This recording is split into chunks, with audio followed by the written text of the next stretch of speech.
ગાંધીનગર જિલ્લાના દહેગામમાંથી મોટા રાજકીય સમાચાર સામે આવ્યા છે, જ્યાં દહેગામ નગરપાલિકાના સભાખંડમાં પ્રમુખ અને ઉપપ્રમુખની વરણી પ્રક્રિયા પૂર્ણ કરવામાં આવી છે.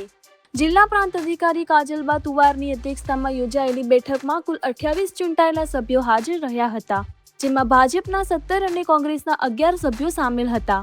ભારતીય સંવિધાનિક અને કાયદાકીય નિયમો અનુસાર યોજાયેલી પ્રક્રિયામાં બહુમતીના આધારે પ્રમુખ પદે નેહાબેન કિંજલભાઈ પટેલ અને ઉપપ્રમુખ પદે રાકેશભાઈ નારણભાઈ રબારેની વરણી કરવામાં આવી છે. આ ઉપરાંત સ્ટેન્ડિંગ કમિટી ચેરમેન તરીકે સુરેશસિંહ ચૌહાણ, શાસક પક્ષના નેતા તરીકે દીપેશભાઈ, રોહિતભાઈ અમીન અને દંડક તરીકે ઘનશ્યામભાઈ બારોટના નામ પર મોહર મારવામાં આવી. વરણી બાદ સભાખંડમાં સમર્થકો દ્વારા પુષ્પમાળા પહેરાવી ભવ્ય સ્વાગત કરવામાં આવ્યું હતું. કાર્યક્રમમાં ધારાસભ્ય બલરાજસિંહ ચૌહાણ, જિલ્લા અને તાલુકા ભાજપના આગેવાનો સહિત મોટી સંખ્યામાં કાર્યકરો હાજર રહ્યા હતા.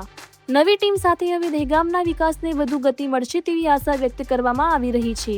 વધુ અપડેટ માટે જોડાયેલા રહો.